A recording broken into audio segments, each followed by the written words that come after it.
بسم الله الرحمن الرحيم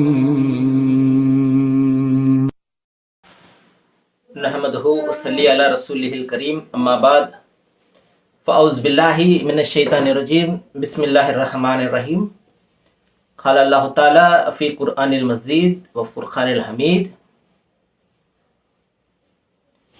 रब्बुनल्लज़ी अअता ख़लक़ कुल्ला शैइन सुम्मा हदा. మిత్రులారా, ఇప్పుడే నేను అంతిమ దైవ గ్రంథం దివ్య ఖురాన్ నుండి ఒక వాక్యాన్ని చదివి వినిపించాను. అందులో దైవం సెలవిస్తున్నాడు, నీ ప్రభువు ఎవరు అంటే సమస్తాన్ని కూడా పుట్టించి ఆ తర్వాత మార్గ నిర్దేశనం చేసిన వాడే అని చెప్పడం జరిగింది. మహాశలేరా, మానవులందరినీ పుట్టించినటువంటి సృష్టికర్త మానవులందరికీ కావలసినటువంటి భౌతిక అవసరాలన్నీ కూడా తీర్చడంతో పాటు అతని ఆధ్యాత్మిక అవసరాలు కూడా తీర్చడం జరిగింది.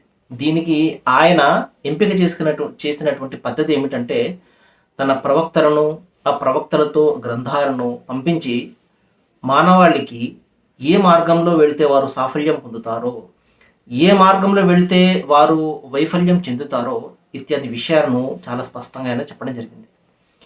ఈ ప్రవక్తలు ప్రతి కాలంలోనూ ప్రతి జాతిలో కూడా వచ్చారు. ఆ ప్రవక్తలకు దైవం గ్రంథాన్ని కూడా పంపించడం జరిగింది. వలికుల్లి అజలన్ కితాబ్ అని చెప్పడం జరిగింది. అంటే ప్రతి జాతికి కూడా ఒక ప్రవక్త ఉన్నాడు. వలికుల్లి ఉమ్మతిన్ హా వలికుల్లి అజలన్ కితాబ్, ప్రతి ప్రవక్తకు కూడా ఒక గ్రంథాన్ని పంపాను అని చెప్పడం జరిగింది.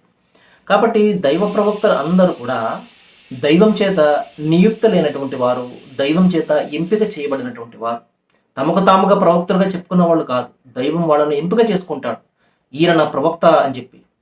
వాళ్ళను సరైనటువంటి రీతిలో వాళ్లకు తర్ఫీదును ఇచ్చి వారి యొక్క వ్యక్తిగత జీవితాన్ని, సాంఘిక జీవితాన్ని క్రమబద్ధంగా మలచి వారి ద్వారా సర్వమానవాడికి సందేశాన్ని అందజేస్తాడు.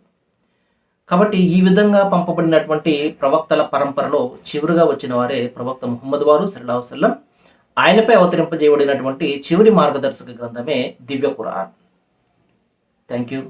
సర్వే జన సుఖినో భవంతు. రండి ఇస్లాంని తెలుసుకుందాం.